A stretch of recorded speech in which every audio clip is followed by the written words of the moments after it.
What up, people? This is All Ends. Wait, no, this ain't All Ends. This ain't All Ends. Playing in traffic. This is Playing in Traffic.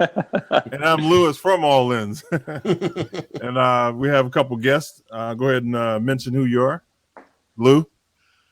I'm Lou Santiago. I'm a guest because, I can never get on. So, I'm just going to consider myself the guest tonight. and he's on time. That's the thing. I know, right? Scary. So. Tori? Hey, everybody. I'm Tori DeBlasi from Long Island, New York, and I have all the essentials for your rear differential. Our special guest tonight is Brian Suter from Dupli-Color. Brian, please introduce yourself. Hey, guys. What's up? Yeah, Brian Suter here with Dupli-Color. I'm the product manager. Looking forward to talking with you guys and definitely want to thank you all for this opportunity to talk with you as well. I appreciate you coming on, for sure. Sure. Yeah, no problem. Anytime. So tell us about it. So you got a couple new products going on. Let's see. I got it up here in the chat room. I'll put it in the link. So tell us about your new coating. Okay, so yeah, this year, Dupli-Color has launched two new products, which is our premium truck bed coating and our premium undercoating. Now, both of these products are unique for the fact that they offer a trigger spray. And actually, you know what? I have some of it sitting right here on the hood of the Grand National. So the trigger spray is something that is new to Dupli-Color. It's new to our truck bed line. It's new to our undercoating line, and completely different formulas as well, both being a premium product. This is the undercoating, if you guys can see that there, with the high volume trigger. Now, the reason for this is because it's different than your typical finger actuated nozzle, which is going to give you all sorts of issues as far as pushing down the nozzle, finger fatigue, all that good stuff. And this is, more or less going to simulate a spray gun. And nice. I know it's hard to tell on the camera here, but this is a high volume trigger as well. So, not only that it's easy on your finger, it's putting out a ton of product. And, typically you'd be spraying a truck bed with a gun or, our roller kit as well. But you can do an entire truck bed without any issue whatsoever, no finger fatigue, awesome coverage. Now, how far would that can go? It lays down real nice. So one can, your typical truck bed nowadays, I guess, is about a 6 feet in length. Mm-hmm. And you're going to use about 4 to 6 cans. You get about 2 coats of good coverage. It all depends upon how, the individual is going to lay it down, how thick they want it, the type of application, how they apply it, because everyone sprays differently. So usually about 4 to 6 cans per 6 foot truck bed. And we just did one recently, and man, it came out awesome. The sheen is real nice. It has some nice texture to it, has some nice build to it, and it's real nice for cutting in the corners first and then just hosing it down on a large surface area with the trigger spray. It just makes it real nice and easy. Does it come in different colors? So right now it's only in black. It's a nice satin black finish, and then same, of course, with the undercoating. You're not going to want a colored undercoating, but the truck bed coating comes in a satin black. You can have any color you want, as long as it's black. Right, there you exactly. go. Now, Henry Ford said that too, right? He sure did. And same with the Grand National. Yep, that's right.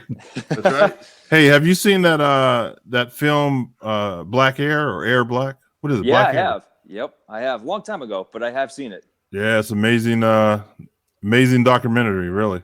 Yeah, it's all about the Grand National and the people behind it, and the last car as well. Yeah. Damn. Did not know that. Cool. You haven't seen it, Lou? Never even heard of it. They got a DVD set. I think you can get it on Amazon or somewhere, but it's pretty thorough. Yeah. Yeah, it's really cool. Brian, you probably know there's a guy in Burlington, North Carolina that supposedly has a bunch of Grand Nationals, wrecked ones, parts ones, ones with like no miles on them. Supposedly he's going to open up a shop and send stuff out and fix them and all that. Have you ever heard of that guy? Yeah, and you know what? His name isn't coming across right now, but I know exactly who you're talking about. But there's actually 2 people in North Carolina that have that. Oh. The one guy I do know very well, he runs gbodyparts.com. and I'm good friends with him. And the other guy, God, I can't remember his name for some reason.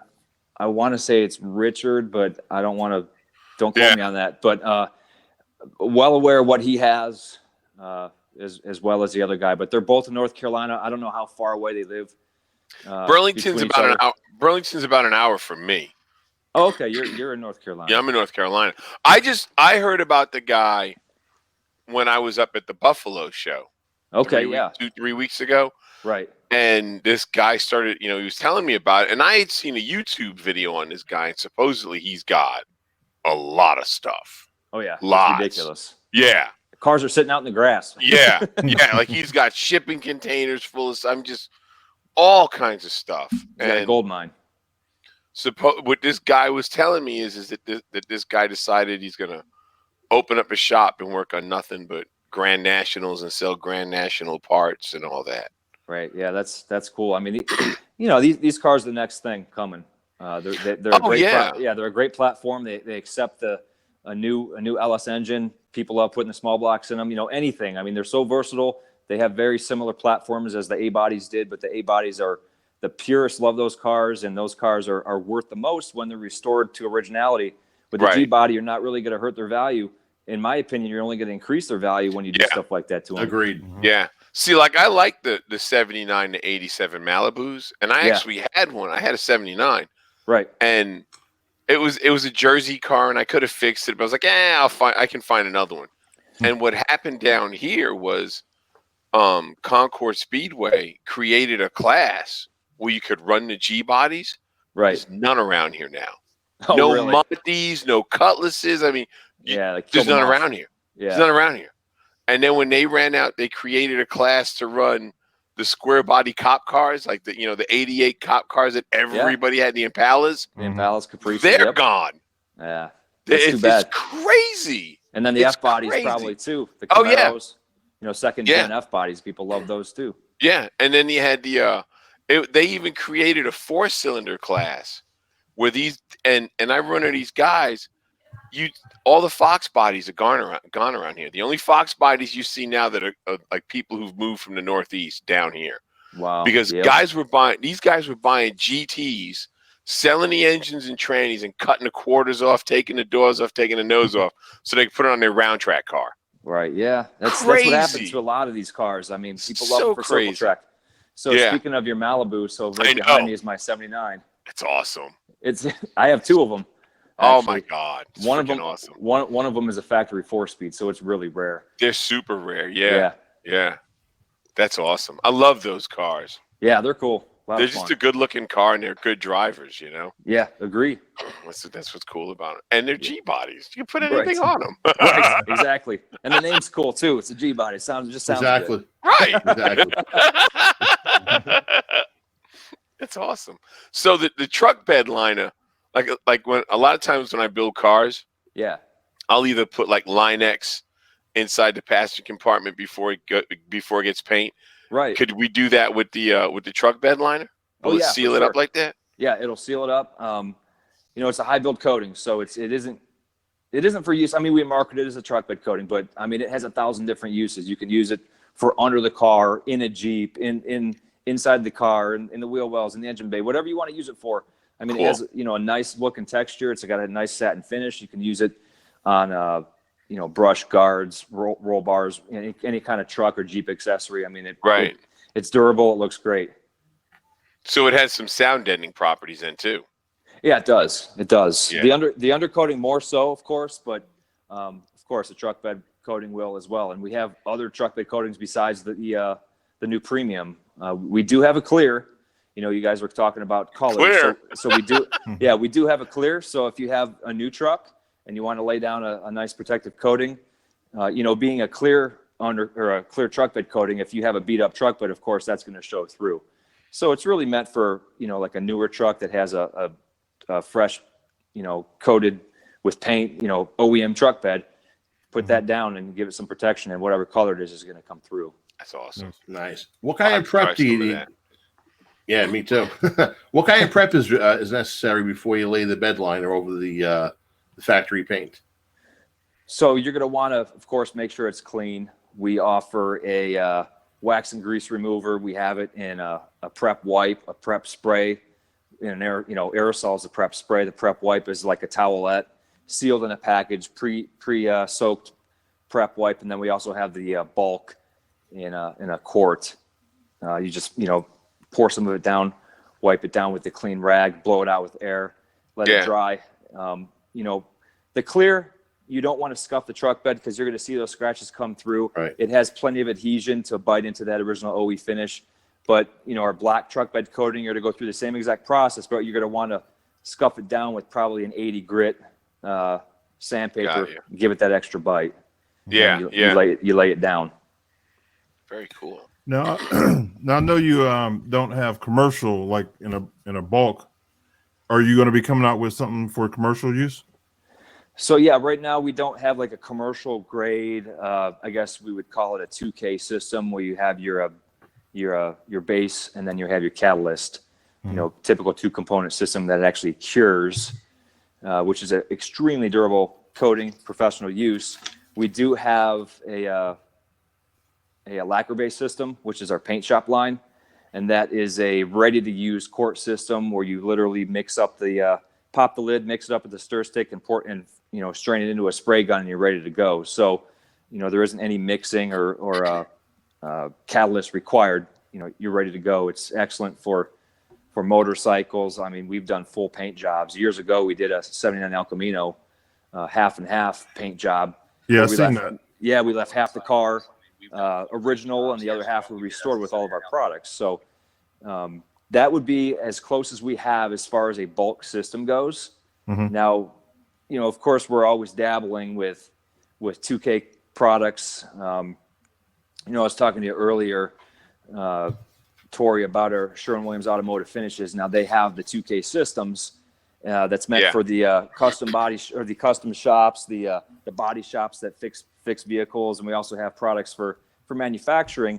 So we do have the capabilities of going over into that division, checking out their technology, and seeing how we can incorporate that into the Dupli-Color line and turn it into a retail DIY user-friendly product.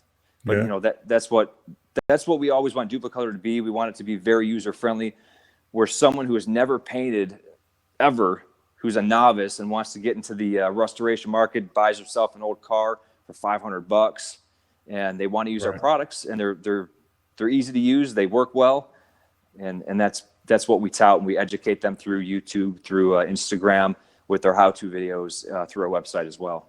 Right. This is your I saw that picture there. Yeah, this is your Dupli-Color paint shop. I did my bike, the burnt orange. Oh yeah. Oh, that's the burnt orange and the sublime green are probably my two favorite colors in that line. The green. Yeah. Love it. Yeah, it was easy to use. I mean, pour, like you said, pour it in the gun and fire. Yeah, ready to go. And the cool thing about that paint shop product, we do offer a clear coat, but you can also put a 2K clear over it. So if you love the color, Really? Yeah, and you can put a 2K clear right over it. Yep, we've done it many times. That's pretty cool. That sure is. Yeah, it's nice. That is neat. So Shit. it's a versatile product. Being a lacquer-based product, you can put pretty much anything over it. Yeah, It's not going to hurt it. That's awesome for the do-it-yourself. You get yourself one of those portable paint boots. Oh, Put it up in the yard. You don't aggravate the neighbors and stuff. You go to town and right, exactly. That's really cool. It's user friendly. Vince wants to know if you guys offer any of your paints in gallons. The only gallons that we have are the truck bed coatings right now. So we have the Bed Armor truck bed kit, which is our water-based product, which performs just as good as a solvent-based product. It's just a completely different product as far as chemistry goes. It also has a much more aggressive texture than the solvent-based system. The texture itself is a ground-up rubber texture that is part of the product itself. Our solvent-based product, the texture is created with the roller, when you roll it on, or the spray gun. So as far as overall paint jobs, like I mentioned, paint shop, that is a quart-based system. So I found that out. Yeah. Now, the hardest part with coming out with products for the DIY market is regulations. Every paint company is part of it. And when we launched Paint Shop, we wanted to come out with a gallon of product, but EPA regulations only allow us to package that in a quart I think size. it took me. That's the reason for that. I think it took me 8 quarts to do my bike. 8 quarts. Okay. Wow. Yeah, because I had 42 pieces to paint. Well, yeah, that's Wow. a bagger. That's a bagger, right? So Yeah, it was no joke. I wouldn't do it again. yeah, that's a lot of paint. That's a lot of paint. That's cool though. A lot of sanding. I can imagine. That's keeping me employed right there. There you go. Got to look at the bright side. Right. For everybody Very out there cool. who missed it, Bill actually posted the Dupli-Color, lacquer paint system in the comments. And also, is it okay if I post the link to the catalog, which has anything and everything under the sun? I mean, I was going through this catalog, and I can't believe you have so much stuff. What impressed me the most, and for the people that don't know what it is, I'll have you explain it. You have the trim and bumper paint. Right. Yep. Yeah. The urethane. So, I mean, can you explain to the people out there that don't know, how it works and what it is? So the trim and bumper paint, in a lot of cases, at least on newer vehicles, trim and bumpers are plastic, and a lot of it is colored plastic, black colored plastic, and it'll fade out in the sun pretty quickly and chalk out. So this product is designed specifically for plastic. Now it can be used on metal trim as well, but it is designed to rejuvenate that faded out plastic. It has awesome adhesion. We have an adhesion promoter as well to give it even more bite. You lay down our adhesion promoter, which is a clear plastic primer, and then you put the trim and bumper paint over it, and it has an amazing looking satin finish. And we've heard of people using our trim and bumper paint for core supports, for stuff under the hood, for frames, for all sorts of stuff other than just trim and bumpers, just because they like the finish, they like the sheen. They like the way it looks. They like the way it lays down as well. So, even though we market our products for specific applications and we formulate them for specific applications, people, free range, use it what you want to use it on, whatever looks good. That's awesome. That really is. So now the bumper paint, though, it's got that bumpers when they hit, they kind of twist and they change shape and stuff. So flexible. Yep. So I was going to ask you, the paint is specifically designed to be flexible as well, correct? Yeah, that's correct. Being that's awesome. Plastic paint, you have good flexibility with it.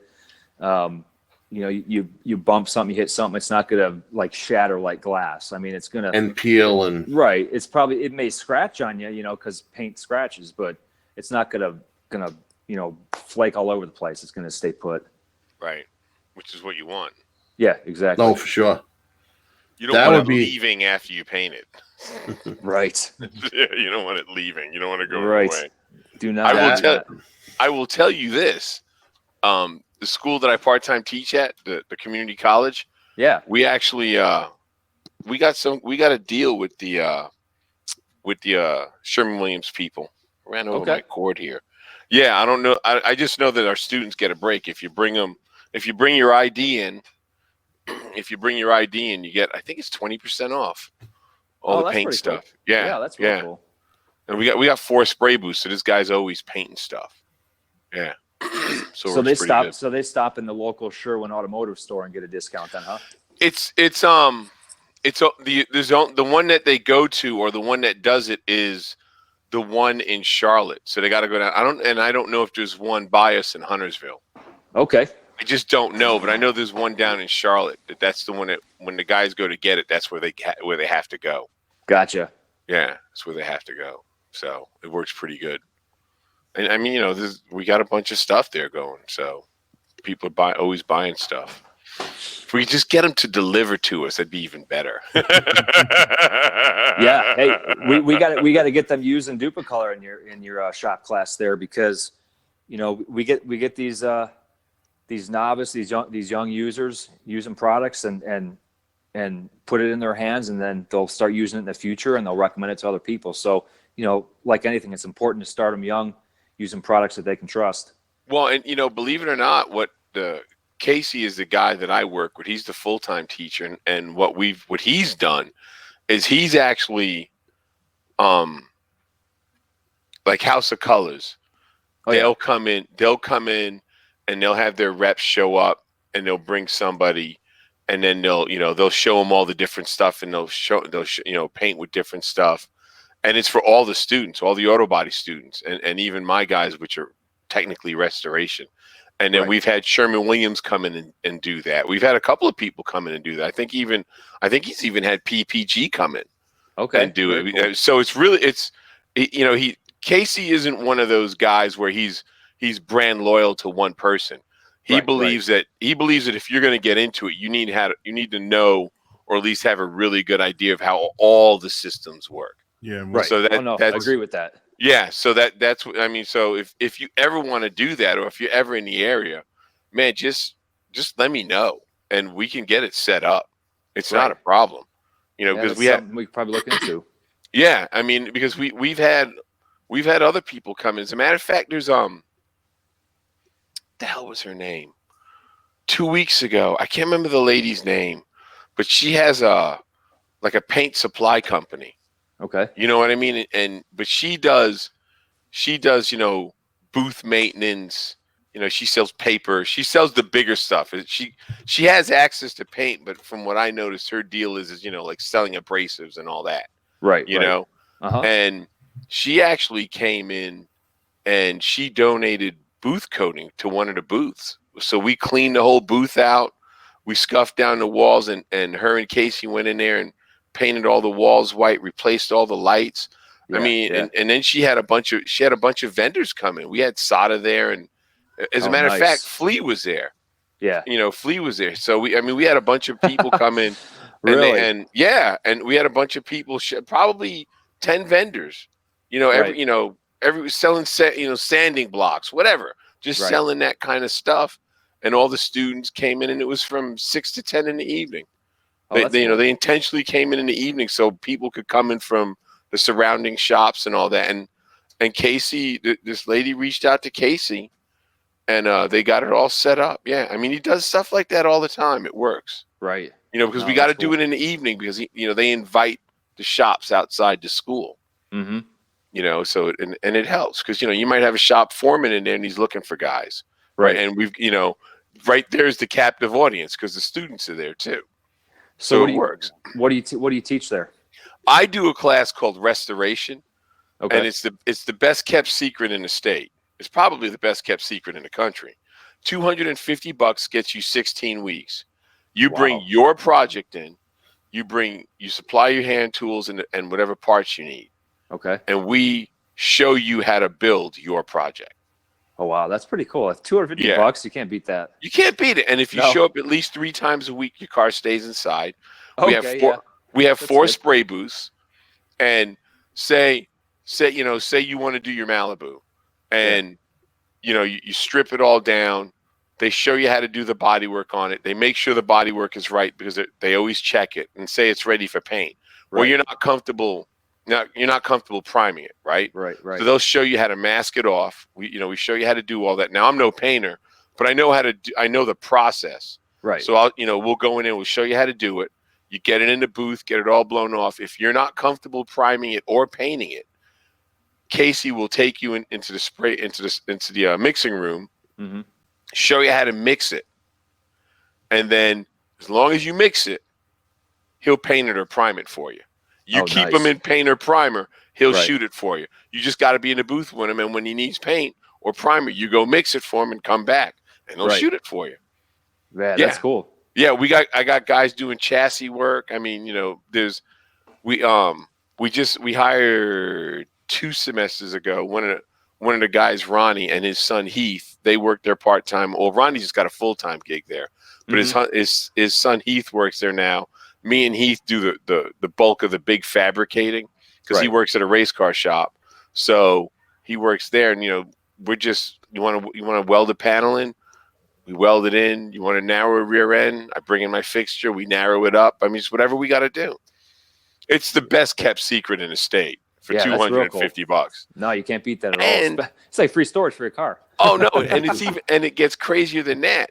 We have 2 sections because we had so many people. The school created another section for us. Right. There's a 1 to 5 in the evening, and then a 6 to 10. and we don't care. If you want to come in at 1 o'clock in the afternoon and work till 10 o'clock at night, come on. We ain't gonna kick you out. Right. No, that's cool. We just that's want you cool. to get your shit done. So come on. No, I get it. And plus, they're learning in the process too. Exactly. Yep. I mean, you're not getting a certificate. You're not getting any kind of degree. You're getting a car when you're done. You're learning how to build it. Right. Exactly. Yeah. And storage for $250 for what, 6 weeks? For 16 12. weeks. 16 weeks. Yeah. 16. It's a semester. That's cheaper than taking it to storage. Yeah, as long as you come in and work on it at least 3 times a week, we're not going to put it outside. No, and we've got people cutting us. We've got people cutting the students' breaks. There's like Carolina Auto Supply. There's Certifit. A couple of places like that where they started giving our guys discounts. They'll go in there and show their ID. And they'll tell them what they're doing. And some of it now is starting to get recognized out in town. So they're giving these guys 10, 15% off, shit like that. Yeah. Well, maybe so it's starting to work. Maybe we can get you some Dupli-Color down there to test out. Yeah, man. We can make it happen. Yeah, I mean, and engine paint, chassis paint. We have VHT as well. The people love the VHT epoxy paint. They just love it. And it's good paint. Yeah, it's good stuff. Oh, yeah. It's good paint. For sure. Yeah. We can definitely hook you up, I think. Yep. Yeah. We got a guy, Will. He's 72 years old. And when I first started working there, Will had never messed with a car before. He just drove it. He's done 3 cars, and all of them have been frame-off builds. Wow. That's cool. Impressive. That's awesome. Hey, you can never start too late, right? Oh, I know, right? Never too late. Never start too early. He's working on a 66 short bed Chevy truck that's been pro streeted and it's been chopped. So he brought it to the school, and he was just gonna scuff it and shoot it. And then he started digging into it. The chop wasn't that good. It was all rusted out. So he's got it all blown apart. Heath is putting in the floor pans for me because Will he just can't grab the welding thing, but he'll get everything ready for you. He'll get it all ready for you, clamp it in place, so you can come in there and just burn it in. So he definitely helps you. And awesome. He's on his 3rd car. Right, yeah. You just want to do a scuff and shoot with, and the next thing you know, you got the whole thing taken apart. It's like, all I got to do is change the oil, change the air filter. You know what? This air filter housing looks bad. Let me throw a little bit of paint on the air filter housing. This engine block looks like it needs some paint too. The next thing you know, the engine's coming out. Yep. You open Pandora's box. Yeah, that's what happened with my bike. I was like, I'm just gonna paint it. Before you knew it, I got the wiring harness hanging on the wall, and it's easy to do that. But I mean, the thing is, it's easy to take cars apart, but you got to have that willpower to keep going and finish it up. And put it back together, because anyone can take something apart. Yeah, you're right. So but it's a serious. It's a good deal. I like it. It's a good job. I really do. Yeah, it sounds cool. And I've been watching you back when you were on Muscle Car. Years ago. Yeah. That was 10 years ago, man. Which is that's crazy. Time flies, but yeah, that's when I first found you on there, and it was good to see you now. On Car Fix. It's good to see you. Doing these shows now. It's pretty cool. Yeah, me and Jared want to do more bigger builds, but they won't let us. Oh yeah, I'm sure. I mean, you guys do a lot right now as is, so yeah, I'm sure you do want to do some bigger builds, but yeah. I love the show. It's very cool. Yeah, we're just not scared. No, that's good. And people shouldn't be scared, because I don't know how many people ask me, how'd you learn how to work on cars? Well, my dad did help me out a lot and teach me the basics, but then you can't be afraid to just take off and just go. You have to have the mindset to be able to take something apart, pay attention how it comes apart, understand how it works, and then put it back together. That's pretty much all it takes. Yeah, really. Mm-hmm. Yeah. Yep. It's funny because I tell people all the time, you have to be too dumb to be scared. Yeah. That's what I tell people. I tell people that all the time. If I'm somewhere speaking, that's what I tell these kids all the time. You got to be too dumb to be scared. You just got to do it. Yeah, just don't be afraid to do it. And there's so much out there to help people out. YouTube, I mean, so many how-to videos out there, and that's what we do with our products. People want to learn how to paint. We show them how to paint. You want to put down a truck bed coating? We show them how to do that. You want to paint your engine? We show them how to do that. You want to touch up your car? We have videos for that as well. So I mean, we're doing it. We've been doing YouTube ever since 05. I was in my first time with Dupli-Color was 06 through 2011, and we started doing videos just before I started with the brand. Yeah. So I was with the brand a while back, and now I'm back full circle with the brand once again. So it's good to be back and developing new products and innovating. Just like Dupli-Color always has. That's cool. Well, you haven't been around since 38 because you have a great product. That's why you've been around since 1938. Yeah, and exactly. I was going through the catalog and I was impressed. There was so much stuff there. See, when I was a kid, my grandfather's car, the 67 Cutlass, had a big scratch on the passenger door. Nice. Yeah. So what do I do at 8 years old? My father drives an R&S Strauss, which is like auto Strauss. Oh my right? God. Remember that? Yeah. So that's like AutoZone today, right? Parts, yeah. Yep. So I get the can of Dupli-Color. I spray in the cap. I tried getting it with a Q-tip, but the Q-tip started coming apart, and the cotton was in the paint. So I had to wipe it down with thin as I start over again. Right. So I used a toothpick, and I just kept laying the paint in the toothpick, and I kept, filling it in. I was 8 years old, so that was 41 years ago. Right. And you know what? It still looks good. That's pretty cool. That's cool. That long ago, and you're touching up cars, and you still have the car. Oh yeah. That says a lot, really, for the product. And every time I look at the car, I see that scratch. I remember as a kid in my grandfather's driveway in Massapequa on Long Island, and I'm filling in that large scratch that he got from a shopping cart in Walbaum's. Right. So we have there's a first use, I guess, of Dupli-Color, right? That was my first, yes. Yeah, very cool. Plenty after that. My 68 Camaro, I had a nasty scratch on the driver's side fender and stuff. Yeah, I used it throughout life. So we have the products. We go back typically about 10, maybe 15 years in color, because anything after that, either the cars are just done for, or people are restoring them and then they're just painting the entire car with an OE finish. But you mentioned touching up the car with the Q-tip and the toothpick. So, it's been about maybe 8 years ago now that we reintroduced our touch-up product. It's called the Scratch Fix All-in-One. And just prior to that, we had the Scratch Fix 2-in-1, where the 2-in-1 meant the applicator. So the tip of the applicator was a ballpoint pen with the paint flowed through it. I remember that. Yep. So that was around a long time. And then we had the brush, where you unscrew the cap and you have the brush to touch up the chips. So you had the pen, ballpoint pen for the fine scratches, and the brush for the stone chips, a little bit larger scratches. So then we completely revamped that entire process, and we came out with the all-in-one. So we have the same 2-in-1. We have the color, we have a tip, a pen tip, and then we have the brush. But then underneath the color, we have another capsule where you unscrew that, and we have the clear coat in that as well, and that has a foam applicator. So you have everything you need to touch up your vehicle, from cleaning the scratch out, because the cap on the pen tip, there's a stiff fiberglass brush. So you use that brush to dig out any type of rust or debris. You put down the color, and then you also have the clear coat as well. So you have the complete system all in one applicator. Yeah, I use that on the 2014 Camaro, Lou. And I'll tell you, it's so simple to use. And there were little scratches, like pinheads or just nothing crazy, but they were an annoyance to look at. Right. I went to AutoZone, I picked it up, and it was, easy peasy. It was great.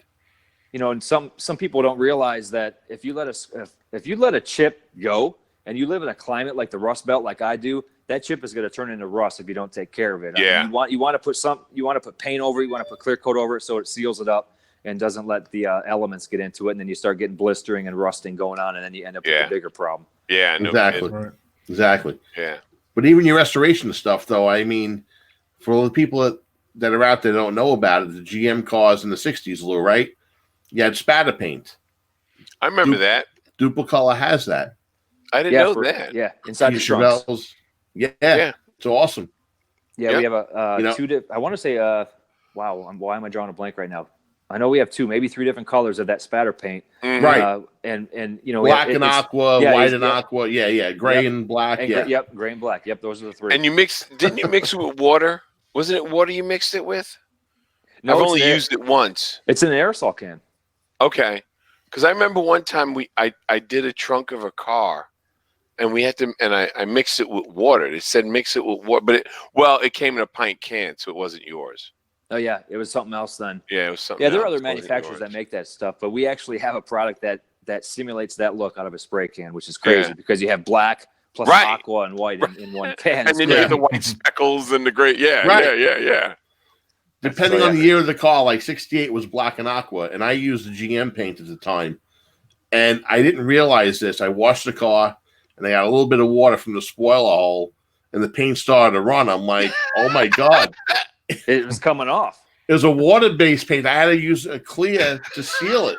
Oh, no kidding. I didn't know. I didn't know at the time, So right. That's funny. I'll have to get a can of Dupli-Color and just redo it, just scuff it up and just do it the right way because yours is solvent based, correct? Yeah. Awesome. Look at Bill as he's throwing the link up there. Yeah, nice for the products itself. So yeah, anyone wants to check them out. Bill's on it. Yeah. Oh yeah. Bill's you have paint for the rims, and I'll tell you your match for the Chevy Rally rim, the Argent Silver. Yeah, it's on point. It's a good match. It is a good. Oh match. yeah, it's a real good match. Yeah, people love that silver. Yeah, I did a quick fix for you guys a couple of years ago. It was I think it was the chrome paint or something. Okay, it was a quick fix. Right. Yeah, I did that. They have metal spec, and they have chrome and gold, and yeah. What don't you have? Well, people use that chrome paint. They use it. Say you want to restore a set of taillights, and you pull the lens off of it, and then behind it is that highly reflective silver coating on the back side of it. And over time, especially if the lens gets the leak in it, and that coating will go away. So people use that chrome spray for the backlight reflectivity of the tail light or parking light or whatever it is. Think of that. Yeah, it's a great product for that. It matches it perfectly. I've done it on my own cars. That's a good idea. I'll keep that in mind. Yeah, it's good because I never thought of that. That's good. Yeah. Well, they even have a headlight restoration system too. I knew that. Yeah, that I knew. Yeah, that's I remember that. Product. I remember that from trucks when Kevin Tetz did it on trucks. That's right. Okay, yeah. It's been around for a little while. And one of my favorites is actually in Dupli-Color's engine paint line. I've painted engines for years now, and I still have my first car, which is a 1980 Cutlass. And back in I bought it in '94, so I've had it almost 27 years. And in '96, I put a motor in it. I put an Olds 350 in it, and I painted it with Dupli-Color corporate GM blue. Back in '96, I still have the car, and the engine still looks great. So yeah, I mean it's lasted for years. Yeah. And the Malibu behind me, I painted that engine with the Chevy Orange VHT. So, I mean, I guess what I'm saying is being a product manager for Dupli-Color, I work on the cars. I use our products. I'm the person who uses the products. So, when it comes to marketing the products and product development, I work with our chemists in the lab there and just having knowledge of what people want in the automotive industry. I translate that over to our chemists, and then they come out with some great products, and then we put them to use for application, educational purposes, and put them to real life use. We're just car people using our own products because we trust in them. We're not when it comes to filming our how-to videos, we're the enthusiasts explaining to you how to use the products. We're not someone who reads a script and then translates it back. We use the products. We tell you how to use them because we use them. So 2 things. Nelson wanted to know if you ever heard of a place called Poston. They do Buick Grand National stuff in there in Alabama. The other thing I want you to know, Jim, you guys have the best color engine paint ever. Which color do you use? Clear.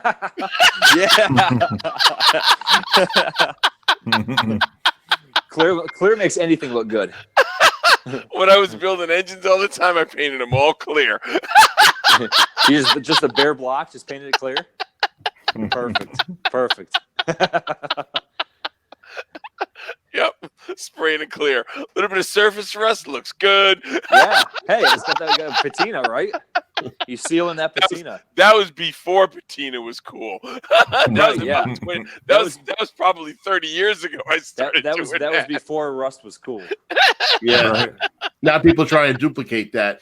But Right. Brian, I'm going to jump out because we're going to let Mark in. Okay. But I just want to tell you, it was a pleasure talking with you. And I just want to leave off with one note. All right. I ran this by you and I ran this by Mark, and maybe you guys can talk about it a little bit.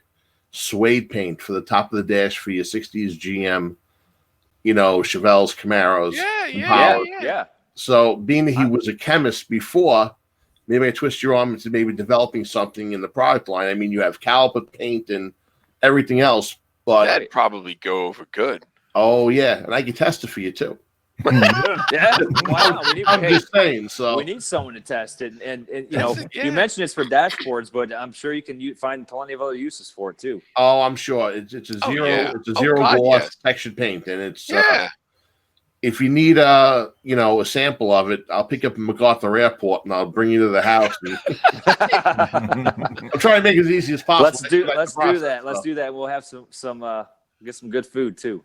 Oh, Yeah. absolutely. Yeah. We can do that. So I'm gonna run. Good night, everybody. Brian, it's a pleasure. Later, It's been Tori. a pleasure as well, Tori. See you All right. later. Take care, Thanks, everybody. Tori. See ya. Anytime, my pleasure. Yeah, the Now- suede paint would be the deal. That would be. I didn't even think of that because that's right. All of the dashes back then were like flat black. My 64 is flat red and it's got a texture to it. Yeah, Right. I never thought of that. No, that'd be good. I mean, we have a VHT wrinkle finish, which Right, which simulates valve covers and air cleaners of Chrysler. They did a lot of that. So to have another texture type paint like suede paint, I'm curious to see what this looks like. I got to pay more attention to an older. And it's not muscle rough. car. It's not as rough as like wrinkle. Okay. It's really. It would be like running your hand over 1500 grit sandpaper. Gotcha. You know what I mean? Okay. It's Yeah, really like a soft like that. Yeah. soft feel. Yeah. Yep. Okay. Yep. Huh. That's interesting. Yep. I'm sure we have something like that. There's Mark. He can speak more to that as well. Hey, Mark, introduce yourself. Hi guys, I'm Mark Johnson. I'm assistant Dupli-Color, assistant product manager for Dupli-Color. So I kind of support Brian in our efforts to develop the latest and greatest in the automotive aftermarket type products and help him build this extensive catalog we've got here. Just a bit of background. I've been in my position now for about a year and a half. Hey, Mark, can you get a little closer to the mic? We can hardly. Oh, sorry. Or he probably needs to turn his mic up. Yeah. Is that better? Nope.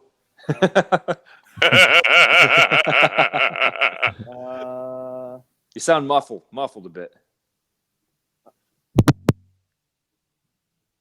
Now we Plug can Now hear we you. don't hear you at all. Plug it into your phone or whatever a little bit better. It might be not plugged in all the way, or might not be plugged in all the way. Or if he's on his phone, go into your settings there. Like on mine, if I hit the volume button, I can pull up the rest of them. And I think it would be media. Like on mine, I think it's media, and it'll turn the microphone up. Ah, okay, that's good to know. Well, Yeah. I'm guessing you guys can hear me okay because you haven't said anything. Yeah, we can hear you fine. All right, cool. Let's see. Let's see if I can get it to show. See? The ringtone and all that. It has all that. And all I do is I just press volume up. Yep. It's going away too fast. But that's what I do. Yeah. That way the bat phone doesn't ring while I'm on. Yeah. You there, Mark? Now we don't hear you at all, Mark. Oh man, we need Mark. We need the chemist. Yeah, no We shit. need the mad Microphone's scientist. turned Well, off. so Mark, since we can't hear him right now, yeah, Mark He's has been with muted now. Dupli-Color about a year and a half. So he came from the chemistry side of it. He actually worked in the lab. Now, I unfortunately never worked directly with Mark when I mentioned that I would work with the people in the labs because I was there much before Mark. And then I actually went over to the Sherwin-Williams Automotive division for several years and worked on the commercial side of the business, and then came back over to Dupli-Color as a sales channel marketing manager, and now the product manager. So, my total years with Dupli-Color I'd say about 7 years total. Mm-hmm. And so, working with Mark now, it's great working with him because coming from the chemistry side of things, we start brainstorming on products and stuff. I don't have to go to the lab and start talking to him. I got my chemist, sitting right next to me, and he can tell me what's possible and how we can do it. So that's it's pretty awesome. cool. Yeah. So he's definitely a good asset. Yeah. So hopefully he can get hooked back up here. I know that Bill. Oh, there he is. No, yeah. Sorry, guys. There you are. There you go. We can hear you now. I switched to my phone. Yeah. I switched to my phone. I had my laptop. It was an okay. old headset. Sorry. Yeah, you're good now. So it's all right. Cool. You're a chemist. We don't expect you to be a computer guy. Good stuff. I appreciate that. Trust me on that. Hey, we all have our strengths, right? Exactly. Exactly. All right, so go ahead. You were telling us about what you do and where you're, all your stuff. Yeah. So I've been in my current role in the marketing side for 1.5 years, and previous to that, like Brian mentioned, I've worked in the lab for 3 years, supporting, doing the actual bench work, developing. Basically, the marketing team would work with us, hand us ideas, and we would try to bring them to life, and just apply any creative approaches. I mean, there's so many different environments we work with, so everything's a challenge, and I don't know, it's just kind of helped build this extensive catalog. Starting from the touch-up tool all the way to where we are now, where we have pretty vast product offering. So I've got a question for you then, Mark. Sure. Are you a chemical engineer? No. I've strictly just studied chemistry, no engineering. I didn't know there was a difference. So you're a chemist. That's a good question. Well, I mean, that's a good question. Chemical engineer and chemist were the same. I mean, honestly. Right. Yeah, no, chemical engineers, they study more of the manufacturing side. So you'll see them at a plant where they're looking at efficiencies of throughput. How fast can I get a batch of paint made? So they look at the physics involved in actually mixing this stuff, and if it moving stuff through pipes, and they get paid the dollars to do more of the logistics versus the chemistry behind the efficiencies. Yeah, exactly. I got you. Okay. That makes sense. Yeah, I got you. Now, did you have your hands on the removable paint? Yes. So I kind of worked alongside a chemist that helped develop that. I've tested it extensively. Our most recent product launch with our removables is called our Custom Wrap Wet Look, and it just came out last year. And it's a high gloss. It's very unique because if you think of what goes into a removable coating, like you see vinyl wraps, those are basically printed on sheets that they stick, like plastic sheets they just stick on your car. Right. Right. And the hard aspect of that is you have to be really good at cutting edges, and I mean, they've definitely gone a long way with stretching the whole installation element. But yeah, exactly. but with this, you can actually achieve that high gloss look, and it is a rubber finish, so it's pretty cool, and it's got a more extensive lifetime. So when you get into rubber type products, they tend to be a little bit more UV sensitive. So this one is designed to give you extended lifetime. It's a different polymer from what we like your traditional plasti dip type. They look good. They'll last you a good 3 to 6 months. It's in higher UV areas. You know, that's really the element that you got to fight there with removables. So yeah. So if you want to do a crime, you paint your car and then run down the street and peel it off, right? Yeah, exactly. Yeah, you paint a different color. You go do your thing and then strip it off. Yeah. Go to the car wash. It comes out another color. Right. We know what Luce is going to be doing. I was just getting information for Lou. Nice. Well, hey, one of the cool things about the custom wrap, Mark said it's a rubberized coating. So you can actually not only use it for customizing your car, you can actually use it for protective coating. So if you're going on a trip across country, you can put the clear custom wrap on the front of your car, and then you can peel it off when you're done, and it'll protect it from stone chips and all the nasty bugs that get on the front of it too. Damn, That's a good idea. That is. That is. Yep. I might have to put some on the S dime there. You know. Yeah, there's a in our For clear. sure. Our clear wet look is our best. I have a couple products alongside here. I actually have the wet look. It's a sublime green to Brian's point earlier, but it's actually, we have it as a two-can kit system. But with the clear, it's, even though you have a prep step of sorts, basically we kind of took this technology as an adaptive form of plastic molding, like injection molding. I don't know if you guys are familiar much with that, but they inside those molds, they actually put down a release agent. So then when they put that plastic in there, it hardens, and then it just falls right out the mold. Well, we, instead of having the we kind of took that element to a car, put down that prep step, and then when you put your removable, when it comes time to peel, it peels off just really nice and good sheets. And it allowed us to change the polymer in that so that it's not as UV sensitive. That's the biggest aspect. Oh, wow. And it gives you that great gloss look. So you won't see as drastic of a difference between your OE and your removable. So. Well, listen, Lou travels 180,000 miles a year. Yeah, I do. Yeah. So he would be a good. Yeah. He'd be a good test. I'd be your test dummy. Yeah, Yeah. lying about that, man. Oh, you calling him a dummy? What's this? Wouldn't be the worst thing I've been called. I was meaning his truck. His truck would be a good. Yeah, I did. My S10 just turned 400,000 miles. Wow. Oh my God! So you're actually driving it, man. Yeah. Jesus. Yeah. Wow. Every car in this house, every car has at least 300,000 miles. No kidding. Well, I mean, Every car. that's Respect. impressive that you have an S10 driving an old car like that. I mean, Yeah. I mean, true car guy right there. You got to drive the old cars, you know. I'm actually going to put my Suburban back on the road because What do you- I just need to get it back on the road. What year is it? It's an 82. I got three square bodies. Yeah. I have two. I have an 83 Silverado and an 84 Silverado. There you go. There you go.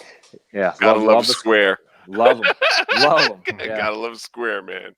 Yeah. Just like the G bodies, those the square bodies are the next thing coming. Yeah. Oh, they're already in. They're already in. They're so popular right now. I'm sure you've seen it at SEMA last year, or even 2 years ago. I saw more square body Chevys than the previous generation, the 68 to 72 generation. I mean, I'll tell you what. crazy. You know where they've always had a lot, but now they're just running wild with them. Is Texas? Oh yeah. Square bodies have always been big in Texas, but now it's just gotten out of control. Yeah, and everyone wants crazy. that patina look. They want to find the truck that's been sitting outside for 20 years, and then they slam them to the ground. Yep. I saw the one that you built on Carfix. Yeah. It's sitting in the yard. I never finished it. You got to get out there and finish it. It's my own, so I never get to finish anything of mine because I'm busy doing everyone else's stuff. Yeah, that was the You one that know? was a long bed, and you cut it down to short bed, right?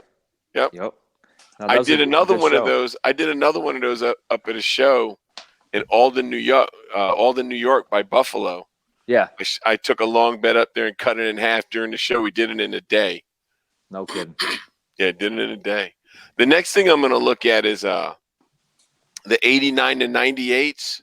Yep. I just haven't looked at one. I actually have one up there in Buffalo that when I go up to the show this year, I'm going to pull the bed off of it, and I'm going to see if that frame is worth doing that with, shortening it, because I think those are going to be the next big one. Because right now the Fords are hot, but the 89 to 98, a lot of those got caught up in the cash for clunkers thing and all that. Oh yeah, they did. And I've never really, looked at the front ends, not the front ends, but the chassis on the rear of those things. And I'm wondering if you can shorten it like that. I don't even know if that frame is boxed. I just don't remember.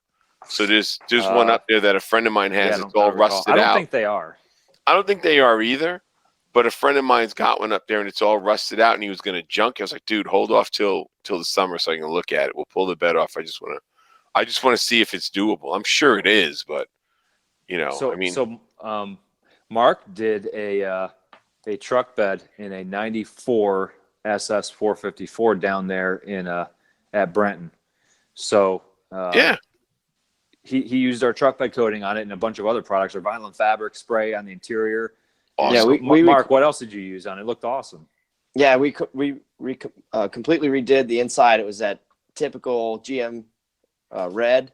Mm-hmm. So it was just like very faded out. So we ended up just blasting all black with our vinyl and fabric.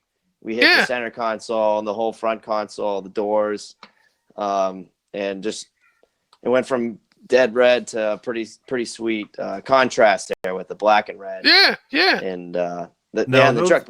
Go ahead. Look good. Those interiors, like the door panels, had that funny flaky coming off.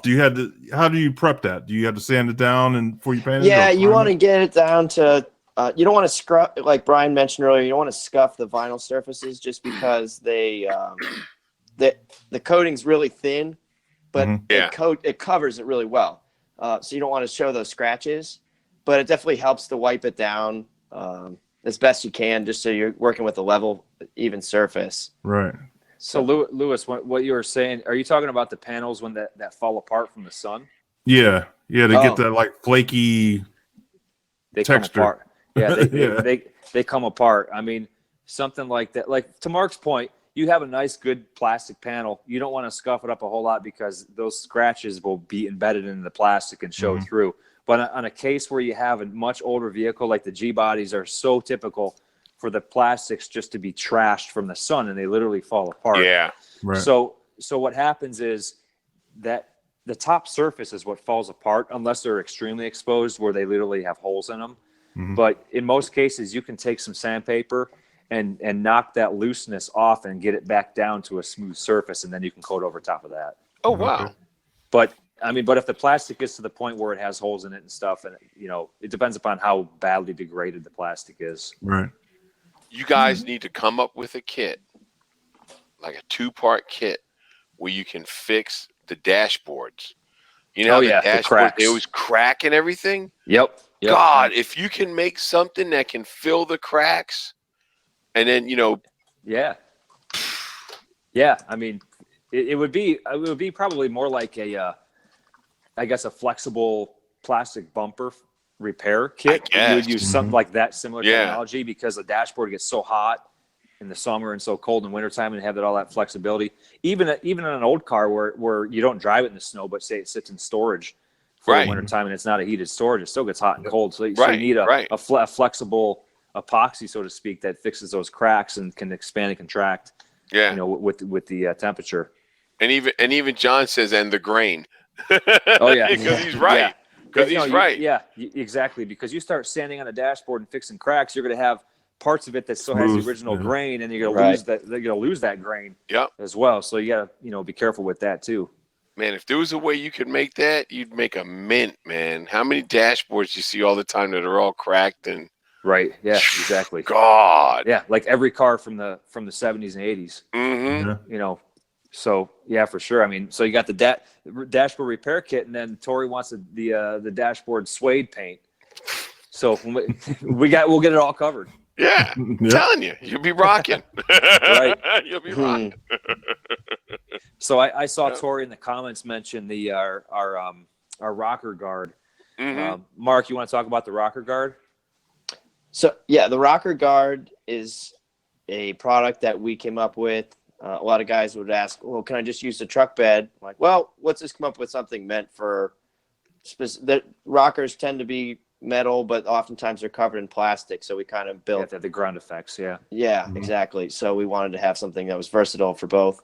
So it looks very similar to a truck bed coating, where it has a little bit of texture on it, but it's nothing too loud. And we have it in both a clear and a black, just because that's typically you see most often. So that way, if you have a colored rail, you can just use the clear and get you the protection. It's meant for, it'll take the nicks instead of having it hit your steel. It'll hit the paint. I mean, it's really easy to use, touch up, very simple. So if you see a nick or scratch something, you can like I said, touch it up really easy. Yeah. It's paintable too.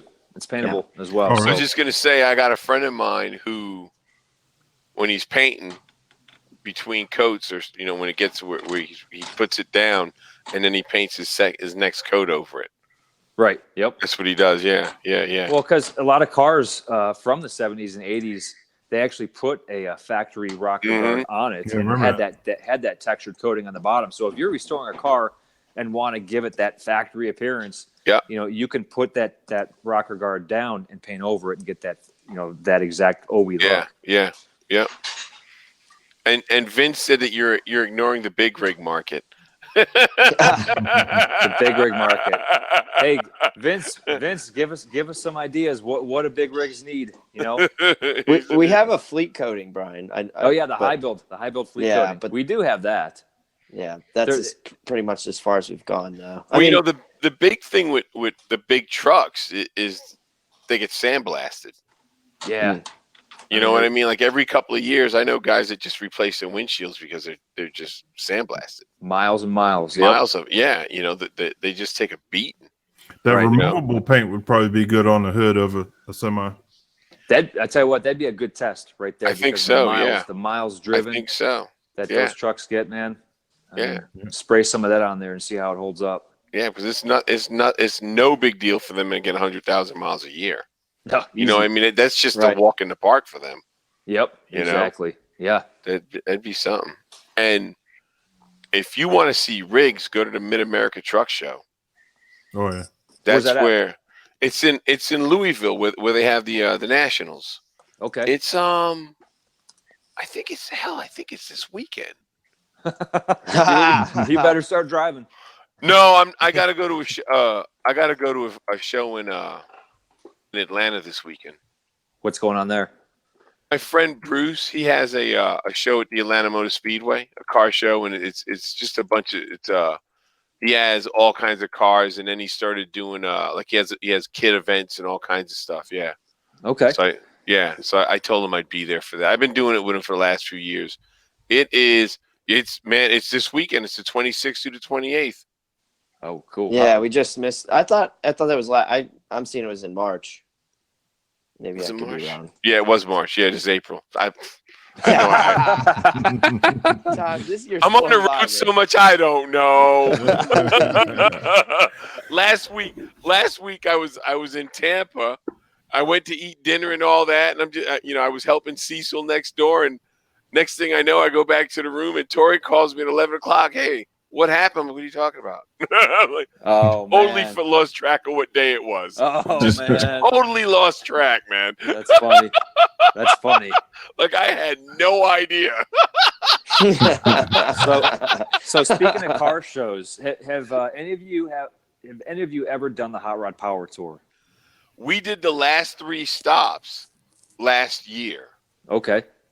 And this year we're not doing it, but it's right in my backyard. So I'll go to the first day. It kicks off in your backyard. I know that. Yeah. And it ends this year in Cincinnati. It ends in Norwalk, Ohio, which is my backyard. Yeah. Oh, where are you at? I'm in Amherst, Ohio, which is exactly 30 minutes to Norwalk. Well, I'm in Youngstown. Oh, are you really? Mm-hmm. Yep. I had no idea. Hey, I'm from Youngstown. That's my hometown. Yeah, the Yo. Look at that. Where'd you go to school? I went to South Range. Yeah. Okay. Yeah, so out south of Canfield there. Well, I'm in Poland, right? Oh, nice. Next to, I'm like on Western Reserve by Canfield. Yeah. I'm like on the Boardman offside. Yeah, and I have family in Boardman. Yeah. Small world. That's crazy. That's crazy. So hey, Lewis, if you're from Youngstown, June 14th is when the last day of the Hot Rod Power Tour is, and it's going to end up at Norwalk Raceway Park. I don't know if you've ever been there. Yeah, I have. So I'll be out there. With this Grand National behind me. I have to finish it. My goal is to finish it for that stop. Yeah, I was thinking about going down there. I was thinking about going down to Lou's and coming back, following it up. Okay. So it all depends on if I can talk the wife into it. Right. Well, I'd love to do the last 2 stops because I think it hits Indianapolis before that. I think it does. Norwalk after that. So I'm pumped for it. It was in Norwalk a couple years back, and I didn't go because it was a torrential downpour the entire day. So I just decided not to go. Yeah. So hopefully the weather will hold up this time. Yeah. Do you guys don't have a booth there, do you? No, we don't. Maybe it's something we should look into. Yeah. Are you guys doing SEMA? You have a booth at SEMA? We'll have a booth at Apex. Yeah. Now my personal goal is to get back at SEMA because Dupli-Color used to be at SEMA, and it's been years since we've been there, and I want to get back. I want to get back there. I think that we need to be there because that's where the end users are. Yeah. You know, there's nothing wrong with Apex because that's where our customers are, like our buyers are, but we need to get where the end users are as well. Show them what the products can do. Even if it's a small booth, you're in there. Yeah, exactly. Even if it's a 10 by 10, you know, we need to have a presence there. But yeah, I agree. Assuming you guys will be there as well. Yeah, I'll be there. How many years? Gotta work it. This will be the 14th. The 14th? Yeah. This will be my 13th. Yeah. What about you, Lou? Lou's an old timer. No, believe it or not, I've only been doing it since TV, 12. Oh, really? Okay. Yeah. Wow. I never went because I'm a single man shop. So right. I just can't shut down the shop and leave, you know? Right. Yeah, exactly. You got to do your thing. Right. I got to do my thing. So when what I do is I always try to get a couple extra credentials for guys like me who would never be able to get the chance to go. I get them in. No, that's good. That's good. So, it helps. The bottom line is it helps the industry. It may be one or two people, but it helps because now you got a bunch of guys that wanted to go. They've done what they want to do, and then boom. Next thing you know, they're enjoying it. They get revitalized by it. Mark's phone died. Oh, is that what he said? Yeah. Oh man, that sucks. It's all right. It's 10:08, so it's all right. Yeah, we can always have him come back on and do chemistry lessons. Yeah, I made sure that my phone was 100% before I got online here. That's funny. Yeah, I was going to join in on the laptop, but I figured the phone would be easier just because I don't want to risk having a Wi-Fi connection issue either. Right. See, I always use the computer because I can sit at the desk and everything, and I like it. And no, it's more comfortable. Yep. I have a tablet that I take when I travel, and I've used that a few times, and that works really well too. So I got no complaints. Yeah. Cool. Yeah, I just made myself comfortable sitting here on a stool in the garage. Yeah. A lot of people do that. Yeah. I just wanted the atmosphere. I mean, using Dupli-Color myself. People use them in their own garage. That's what the products are meant to do. For anyone to use them in their garage. So I told Bill when he went to set this up, I said, hey, I'm just gonna sit in my garage, just like anyone would do when they're using their products. Right. Yep. That's what you Good do. idea. It is. That's what you do. And you're in there. Chassis John, laptop for the broadcasting computer to surf around. That means computer to look at porn. Yeah. Because we all know that's why Al Gore created it. So of course, yeah, he was the creator. Yeah, he created the internet so people can look at porn. So I heard. So yeah, you'll have that. Right. No, but that's cool, man. We'll do so you're just gonna try and get the last two stops for the power tour, right? You're not that's gonna my try goal. and do all of it? Okay. Yeah. What is the dates on that? Whole thing. June. So it ends on June 14th. So just back it up a week because I think it starts the week Yeah. prior. Yeah.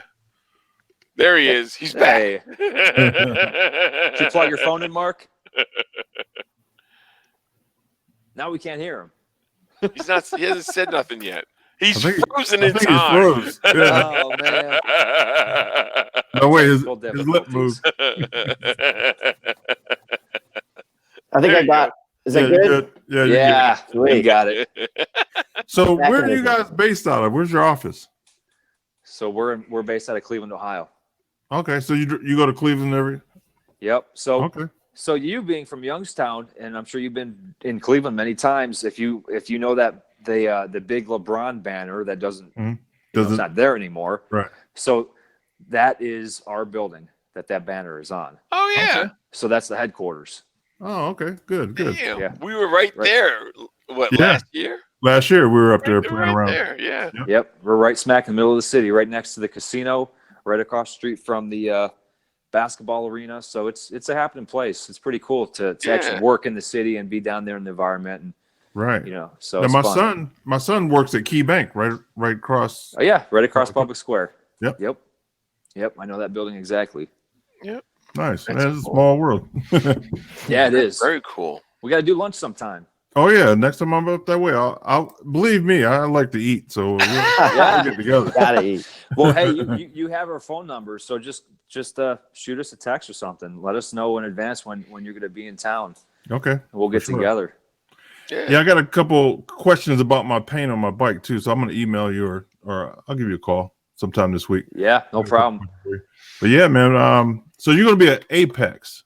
Yep, we're going to be at Apex. Yeah, that's in Sahara, right? Is that the other big? It's the old Sands. It's in the Sand, Venetian. that's It's it, in the the sand. Venetian Sands. Yeah, I knew it was an S. I knew it was Yeah. an S. Yeah. So It's a couple blocks away from the Las Vegas Convention Center. I mean, Right. They have shuttles that run you back and forth between SEMA and Apex. I mean, I've walked it. It's I didn't easier know actually to walk it. So, Yeah. it's a huge event, just like SEMA is, and we have what size booth is it, Mark? It's like 40 by 60. It's a huge booth. Yeah, Oh God, you guys got a big booth. Yeah, I it's a think it's- huge booth. Yeah. something like that. That sounds right. And, For a fee, I can work that booth. Listen, I got an idea for you. I'm going to email you an idea. I got an idea. what's the idea? You to be there? Yeah, I'll be there, but I'll talk to you about it. Hey, we'd love to have you. We'd have to have Lou as well. It'd be cool. But we have the 40 by 60 booth, and we had our Jeep in there last year that we did similar to the El Camino. We did a half and half build on it, where we left half of it completely original, and then we restored the other half with all of our Dupli-Color products, or at least not all of them, but ones that worked with the restoration that we were doing on this Jeep. So was we it used black and red? It was green and white. Oh, because the black and red one was That's the El Camino. the El Camino with the paint shop. Yep. Okay. Yep. So yeah, that was. My cat's out here in the garage. Now you hear her meowing at me. Gotta be a pet. Yeah. So the El Camino was done half and half with our paint shop, our vinyl and fabric, our engine paint, our VHT chassis paint, caliper paint, our truck bed coating, and the bed of the El Camino. So with the Jeep, we did the same thing. We left half of it original. The other half we did with we painted it white, but we didn't paint it with paint shop. We actually painted the half of the whole thing with our perfect match aerosol touch-up paint. So we painted it with rattle cans. Yeah. And we went through the whole process. We sanded it down. We primed it. We wet sanded it. We put down the white and we put down the clear coat, and we wet sanded it and buffed it. And people couldn't believe that was a rattle can paint job. Really? That's awesome, though. Nice. Yeah. So it came out great. Yeah. Mark, Give me a minute. I'll pull it up for you. I'll show you a snapshot. And Mark sprayed the truck bed coating, the new premium truck bed coating with the high output trigger in the bed of the Jeep, and he also used the premium undercoating with the same high output trigger. Here's a shot of under the whole Jeep as well. You can kind of see the contrast there. We had the green, we left alone. Oh yeah, the and green white and the white. You can see that. Yeah. Yeah. That's cool. Nice. Frankenstein car. Yeah. It's nice that you guys are pushing towards the home builder or the enthusiast. Yeah. Yeah, Yeah, that's exactly what Dupli-Color products are all about. I mean, like I said before, a novice, anyone can do it. Anyone can pick up a can of paint and use it and have good results up through the professional, using our products. They love using them, many uses. I know that Mark, with his experience spraying our products, can speak the same about them as well. Just and he's been doing the how-to videos on YouTube. I did them years ago, and now he's doing them as well. Yeah, it's pretty cool. Just getting your hands dirty. I've really gotten to be. It's kind of like we were speaking towards with engines. You and car parts that you guys were talking about. I've kind of found my way with just doing paint jobs, just from being part of different projects. It's really cool. Yeah. And the power of YouTube. Awesome. Oh, You ain't lying about that. Yeah. I've got myself in a lot of rabbit holes because of YouTube. Mm-hmm. Oh yeah. I can do it. Now, being that all everyone's going to water-based paints, is that going to affect you guys? Being that you do such small volumes, what you sell. DIY, Vince. Yep, I see that. Yeah, waterborne products. I'll let Mark speak to that one actually, just because of his chemistry background. Yeah, the reason that like shops are going to waterborne is a lot to do with they're working with California one exactly right. Yeah, they're the driver behind it. Yeah, it all starts there. But in all reality, they've been able to get just about the same performance with those water-based products. Right. And the issue is that you have to have your pro spray type equipment and safety, otherwise you can't do it safely. Like people, right. You'll read people using this stuff in their garage and they're like, oh man, I passed out in my garage or I can't breathe like 3 years later. Oh my God. It isn't, that shouldn't be a surprise because like it or not, that's the technology. You can't shortcut safety. It's there for a reason. There, Bill's throwing some more links up there. I'm not sure what he's linking to, but whoever's online here, go ahead and click on those links that Bill is posting. He just posted an Instagram one. Okay. Yeah, it'll take you to projects that other people have done. Yep. Using their products. Yeah, it's the Jeep. Yeah. Okay. Yeah. Cool. Oh, the Jeep. Sweet. Thanks, Bill. But yeah, we're constantly trying to shoot for that type of performance, but what we can offer on a retail scale. So right. We try to maximize our performance while still. I mean, our company stands in our way sometimes where we think we have a good idea but they're very conservative many times. So it's true. It's flat out true. I mean, we are our own worst enemy sometimes, and sometimes you can only come out with certain products in the retail market just because some products are designed for professional use, and you get the wrong products in the wrong hands, and it could be hazardous. But that's what warning labels are for. So, we talk to our regulatory departments, and they require certain cautions and whatnot, of course, because that's what the EPA requires. But if we can come out with something more along a professional based product, but for a DIY, have all the proper warnings and labels, and make everyone happy. Yeah. You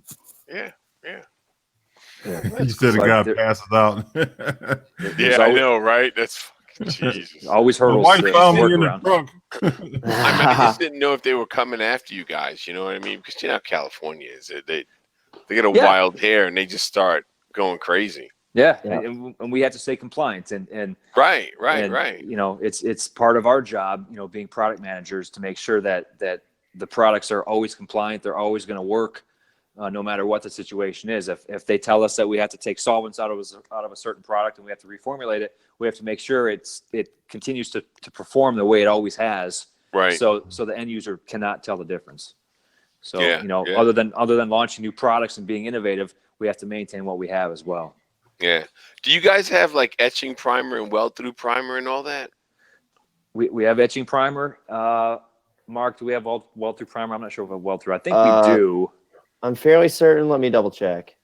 Yeah, take a look at that. I was just curious because I've never seen it. That's why I'm asking. I never. Bill can put up the link if I know he's listening. So, Bill, look that up. See if we got the weld through primer.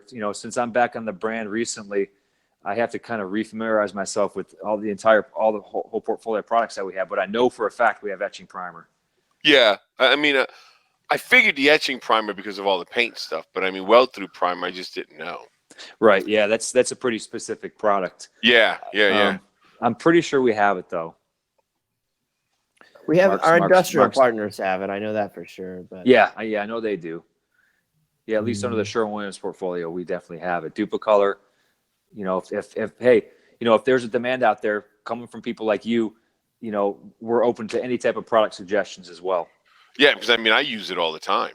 Yeah, and it's good. It's good to have because I use it all the time. Weld up the metal, you're able to still weld through it. Yeah, you know, and still give that metal some protection. Yeah, especially like with a chassis. You know, when you box a chassis, yep. I've taken paint on a Yeah, rag. Brian. Yeah, we have weld through. Oh, you do? It's on page 26. Yeah. So I'll be calling you Brian. We'll hook you up. I thought we had it. I thought we had it, but I personally have never used it because we have never gotten so deep into a project that we can actually do some welding. Right. Mm-hmm. Yeah, I just figured it just popped in my head. I just forgot to ask because you have so much other stuff. Yeah, well, we got. You know what I mean? You know, you guys have a lot of paint stuff. That's why I just figured, what the hell? I'll ask. Yeah, why not? Yeah, that's cool. I'll be calling you. Yeah, we'll send you a case. I've boxed. You know, I'll box a frame, and what I've done in the past is I'll actually get, I'll say it, a can of Rust-Oleum, just pint can, and I'll take a rag on a stick, like a broom handle, and shove it in there and get the inside of the frame rails. Right. Even though I primered it with weld through primer just to get some kind of protection on it. Right. You know, that's the one thing that you have trouble with all the time, because even though you could paint the inside of the rail, but once you box it, you're burning it because of it. So I'll use weld through primer, and I'll use a canned paint to do that with, just so I have some kind of protection. Right. Exactly. You know, flash rust. Yeah, that's a huge problem. Yeah. So, I mean, I know that stuff would be awesome. Now, the other thing I would do is if I could get paint and use it on like the straw, like for carburetor cleaner, shoot it in there. Just blast it in there. But, real straw. The straws that California banned, Right. Get a nozzle for that on a spray can. He just sent a message. He said he's sending you a case, Lou. With your high volume trigger and a straw, I'm rocking. Nice. No, I mean we would love to get some product in your by hands. your ear. Yep. The cat's trying to clean your ear. Oh yeah. I didn't even see that. Yeah, the cat. I have my phone propped up up against my grinding wheel on the workbench here, and the cat just jumped up here.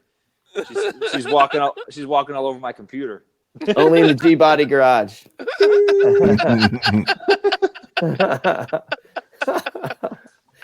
That's funny. She's my buddy out here. She comes out here sometimes and helps me out. Jeez. One quick segue here. Tori's asking about rust treatment options. So we have a new program that fully launched last year. It's kind of like a two-step process where rust, being in the Northeast, is a very predominant element we try to battle. And oh yeah. For folks that don't necessarily have a garage to necessarily work with, we came up with it's called Rust Eliminator. And I only have one of the SKUs we have, but it's a gel treatment. And let's see. There you go. Oh, I need that. Yeah. So it's like awesome. A spray gel. So you can put this on without having to have like an immersion dunk. Because a lot of times you see like a vapor rust. That only really works well is if you like fully immerse it and let it soak in that treatment. So we have that really cool gel option, a spray bottle. We also have it in like a peanut butter style jar. So you could just like slap it on there with you don't necessarily need to use a brush, but and that pulls that rust off the surface. And it's kind of like does what a grinding wheel will do without having to have the tools. It's going to give you a nice, good steel surface to work with. Yeah, it's really cool. Mm-hmm. And another unique attribute is that it's got flash rust resistance. So a lot of times you work with these rust treatments. If you leave it on there too long, it'll turn the metal like a dark blue color because it's literally etching it, or it'll just, once you treat it and you rinse it, it'll actually just start rusting again, like you were talking about, Lou. And if you were to just leave this stuff on there, it'll pull the rust off, but then it will actually block oxidation from taking place. It's a water-based formula, so if you rinse it off there at a later time, it'll come back off, and you'll have a clean surface to work with. Then you can paint over after you do that. Then that's when you. Ideally you would rinse it off. That way, come painting time, you don't have any of that texture you would get from that gel treatment. And then we have a paint that kind of complements it. It's our rust barrier. We've launched this a couple years ago. We have it in both. This is a quart can. We have it quarts, gallons, and aerosols. This is kind of close to me because I actually developed these products, and it's pretty cool. That the story behind it is it was being a people are commenting about the cat. It's based on a protective and marine. Sherwin-Williams, our parent company, so to speak, they have such a broad offering in that professional realm. This is one that I was actually able to leverage for our purpose of. They use it like on bridges and storage tanks, stuff like that. Yeah, heavy duty. It's not the reactive type, so it's not like the ultimate, so to speak, but it's basically the best we can put in a can, and that's a one-stage system, and it's user-friendly. The aerosol colors match each other, so if you were to use the bulk and like a gallon, and then you touch it up with an aerosol, it's super easy. And this stuff is hard too. Yeah, it's really hard. So to do like a 77 Cadillac coupe, how much would I need? I guess it depends on the surface area. I mean, this stuff, if you're spraying it with a gun, you could thin it out a considerable amount. That just because it's really thick. And I mean, a gallon goes a long way. Okay, so I'm putting in a request for a gallon. Okay. That's not a coupe. Yeah. You doing a frame off on it? And you could paint. No, I'm not going that far. I don't think. You can. You know what happens. Yeah. You can paint over it too, as well. If you, we have it in a flat and a gloss black, as well as a silver. The silver is kind of loud. It's a metallic. So, but depending on what you're looking for, there. Bill's dropping links. You know, I'm in Ohio, so I need to do something to it. Yeah, for sure. Yep, you got that rust. It's one thing where I always see people's license plates, especially and fender wells, where there's always rust in there, and then it's like people try to pretend like it's not happening, but it's just gonna get worse to the point where it just like starts to fall off.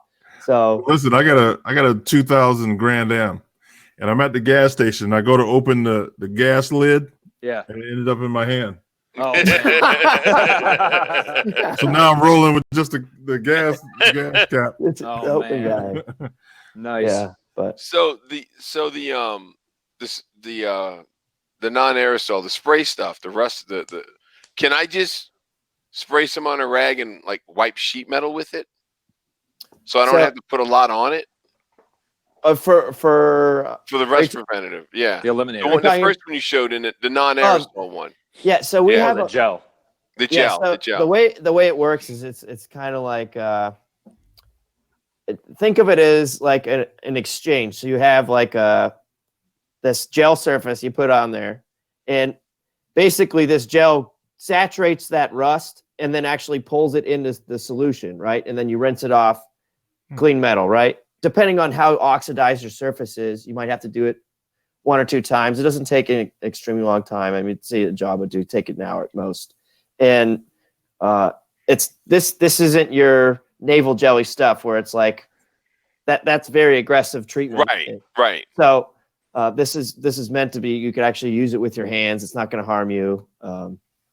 That you would just put on a thin layer. It turns like a brownish black color, and that's how you know like it's considered a treatment of sorts. And then rinse it off, see what you got. Yeah, exactly. Yeah. So. Well, the reason why I'm asking is because one of my students, that's the truck he's doing. Okay. It's a 54. Oh, wow. And the wheel, the sawhorse that the wheel is on is actually 3 inches lower than the frame table, which is ground. Right. But the frame is bare metal. I see. And he's having every day he comes in there and knocks off the flash rust. I see. Yeah. So this would be easy. Yeah, you could we have it in a liquid too, and you could literally just run this stuff over it, and it'll prevent Like flash rust, yeah. It'll Yeah. prevent that. Yeah, because see, what Yeah. I'm thinking is spray it on a rag and just wipe it. yeah, Yeah. yeah. It doesn't you have could to. totally do that. It doesn't have to be heavy. You know Right. what I mean? 'Cause Yeah. that So thing, I would it's even all just bare use, metal. yeah, I would just use a liquid. We have a liquid quart and gallon. We could send you some, and try it out. Like get it, knock it down, and then just use that rat. And it'll do exactly what you're looking for. And then if you Okay. were to want to paint it down the road, Yeah, he's you gonna could paint it, but it's Yeah. just just to keep the flash rust off. Because I mean, Yep. that's the same thing I battle when Yeah. I'm in my shop. I hit it every day with a DA just so it Yep. doesn't rust. Yep. And Yeah, I've used you don't other want to coat it stuff. with oil. No, you don't wanna exactly. coat it with oil because I've used other stuff, and it's just if it's petroleum based, you're screwed because now you got to really clean it before you paint Yeah, it. that's So- exactly like for that industrial type performance where you would just dunk your tool in it and then set it down on your workbench. It's not going to flash rust on you again after you machine it, that kind of thing. So this would be Okay. very similar to that. Yeah. Right. Okay. I could see this being really useful for your purpose. Okay. And it's Yeah, humid because down in North Carolina too. That you get that flash rust right away. Well, Right. and it's because of the damn humidity. Yeah, Mhm. exactly. I mean, in the summertime, it's like 98% humidity, 100 degrees. It's like, come on, guys. Uh-huh. It's brutal. Yep. It's just brutal as hell. So No, this will leave a nice film on there, and that is exactly what it's designed to do. Once Yeah. it's done removing the rust, it'll leave that film on there to prevent any type of flash rust, and then all you need to do is just wipe it down with some degreaser. Scuff it back up if you want with the Scotch-Brite before you hit it with some paint or some etch primer, and then the chassis paint. yeah, I'll get a hold of you this week, Brian, or next week. Depending, because this week's almost over. I said that it is. But yeah, because that way I can, because we got guys in various states of builds. Right. It's crazy, but that's what we got. Yeah. Yeah, exactly. Yeah. One other thing I wanted to touch on too, like I mentioned earlier, the rust barrier bulk, the paint top coat.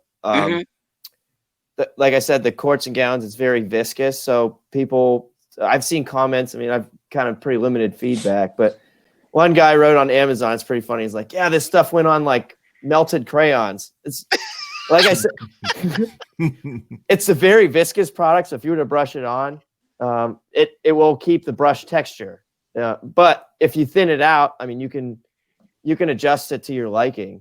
So it's kind of cool that you have the option to go. You have the ability to dilute it, I guess, as much as you'd like. And So you dilute it with water? Oh no, it's a solvent based. So we have acetone on the label because that's carb requirements, but a stronger solvent actually does better. Right. The acetone will do fine, but yeah, you can even just brush it out, and if you're like, I don't like this texture, you can just put solvent over it, and it'll actually level out some. So for what it's worth. So that's pretty neat. Yeah. That's neat. And you can spray it through a gun. Yep. Well, yeah, you would ideally let it down. That would be that gives you the smooth uniform for finish. Right. Mhm. So That's probably what I'll do. I'll use a spray. Yeah. Yep. Can you guys still hear me? Yep. Yeah. All right, cool. I had to pull my headphones off and plug my phone, and I think it was starting to die, so I didn't want to plug it in. Got you. I feel your pain, Brian. There's a little icon in the corner of my video, and I'm thinking that's because of the battery, but I don't know. I didn't see it before. Got to make sure I don't lose you guys. Right. So we're still live on Facebook and YouTube. So what product would you suggest people to go look for? Like, is it the coatings that you mentioned earlier? Yeah, it is. So those are our two new products this year.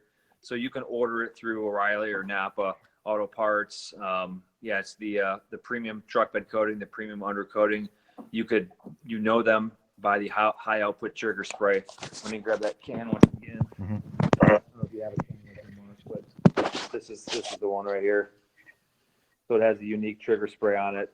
So this is excellent product for large surface applications like truck bed or the entire undercarriage of your car with undercoating as well.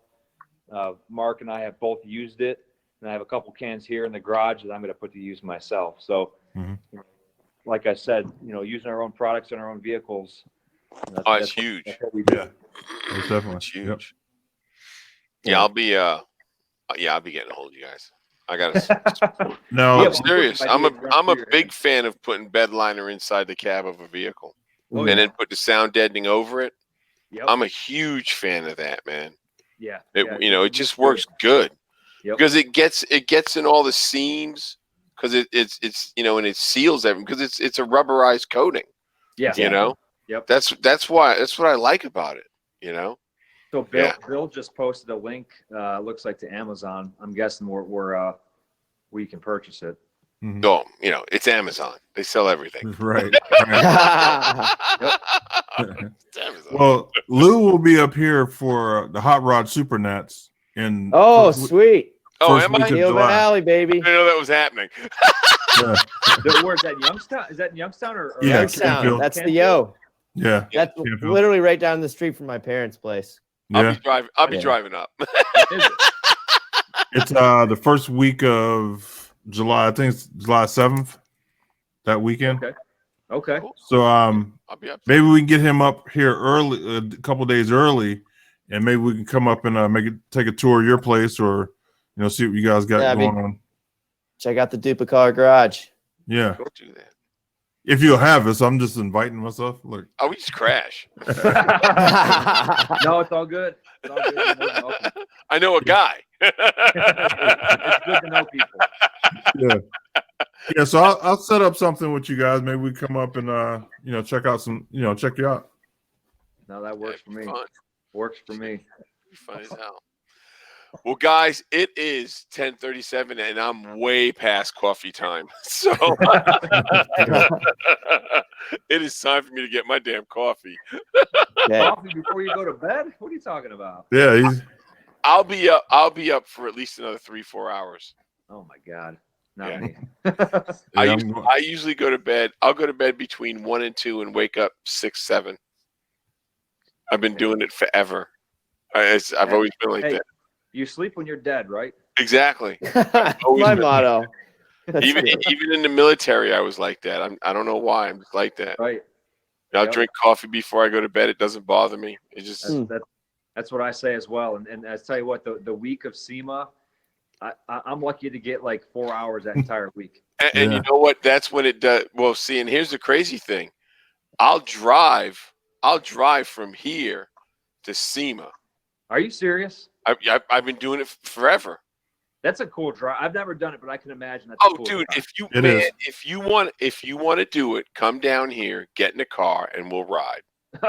Seriously, I might take you up on it. Seriously, and what I do is, I make it a run. I really do, because the first night you got to be in Oklahoma City. It's just that simple. Right. And then the second night, I'm normally it would be Gallup, New Mexico, but because the speed limits are raised and it's 75 all the way across now, right? I can be nice. in Kingman. I can be in Kingman the second night, and then it's an easy drive into Vegas. Yeah, I get in at lunchtime. I can decompress because I know once I hit the floor, I'm working. Right. And and every night it's like 3-4 in the morning. I wake up and do it again, and then I drive back home. So not getting sleep pays back when that week of SEMA. It works for me. It's easy. So many miles on your cars. You're driving everywhere. Yeah. There's nothing wrong with driving. And one of my own personal goals is to get one of these G bodies up to the point where I can actually drive it across country and actually drive it to SEMA. Oh yeah. Yeah. Well, me and Lou are trying to get something together to do Route 66. That's our. Yeah. Oh, sweet! That's the original cruise right there. I want to do I want to start in Chicago and in California. I want to do it. No, that's a goal right there. That'd be cool. Yeah, I think it'd be bitching. And I mean, and Mark, the G body thing to California. I mean to SEMA. Yeah. Dude, I can hook you up with the stuff you need to do that. That's easy, man. That's nice. That's nothing. I have found stuff. Because a lot of times I'll build my own control arms. I get control arms from O'Reilly's of all places, cheap, tubular lower control arms. One is drop, ready to rock and roll. Put them in, done. Yeah, that's cool. Yeah, you would never think O'Reilly's would have it, but they do. No, that's good to know. Hey, O'Reilly, yeah. O'Reilly's carries Dupli-Color too. So hey, Yeah. works. And you know, we could talk to the guys at QA1. They've helped me out with stuff for the school. I mean, QA1's been so good to me for the school. It's not even funny. Because I actually had a high school suspension class, like an introduction class, and we did 2 of my S10s. We rebuilt the whole front ends, and QA1 hooked me up with upper and lower control arms for the S10s. And what I did was I had the kids take apart the whole front end, and then we'd press in all the bushings. Right. Put the front end together, and then I have them take it all apart and put in the tubular stuff. That's cool. And I would help them. I would, help them with the stock stuff so they don't kill themselves. Right. But when they did the tubular stuff, I just sit there and watch. Yeah. Figure it out. You did it. You did it 2 weeks ago. Yeah. Take it apart. Don't kill. I'm not gonna let you kill yourself. I'm not gonna let the spring shoot out and hit us. But right. you're gonna do it yourself. You know what I mean? Uh-huh. And I just sit there and watch them. Yeah. QA1's helped me out with a lot of stuff with the school, and I mean, I'm sure they'd help you out. Jesus Christ, man, I'm sure they would. Maybe work something out. And then are you going to lower that? Are you going to lower that thing? Either one of them? One of them, yeah. I have over 20 of these cars, so. What the heck? I'm in the wrong business. When he says G-Body Garage, it's a G-Body Hoarder. He really means it. He really means it. Yeah. But I've been doing this for years, so that is my hobby. So yeah, I've been collecting for years. Well, man, I'll call you and I'll trade notes with you, and I probably got some tricks up my sleeve that you haven't touched yet. Yeah, there's some. Yeah, like I build my own trailing arms for the rear. Yeah, I use prothane bushings. I do all that stuff, man. Yeah, so, yeah. Well, I've seen what you do on TV, so I'm to do it in your own shop. I'm sure you're doing that to the extreme in your own shop. Yeah, I mean, it's just what I do, and we can do. It's my youngest behind us. Yeah, we can get that thing ready to go. We can get it ready to go. Whichever one you want to take to SEMA. Cool. Actually, the thing that would be cool is if I get like 10 people who are going and we all drive across. Yeah, road to SEMA. Yep. We do that deal. That'd be cool. But yeah, we'll make it happen. All right, I'm gonna go get my coffee. Make this happen. Yeah, let's do our sign off. Yeah, do our sign off. All right. So, Brian, you can go first and tell us, all the good stuff. Yeah. So well, first off, I want to thank you guys for having us on the show. It's been a pleasure. It's cool just to sit down and talk cars, talk products. Working for Dupli-Color and having the passion for cars. It really works well. Because I'm passionate to develop products that people need. People want. Oh yeah. We listen to the customers. We listen to suggestions. And we want to come out with products that they can use in their garage, and we educate them through our YouTube channel, and just make things as easy as possible, from the novice to the professional, and with great quality results.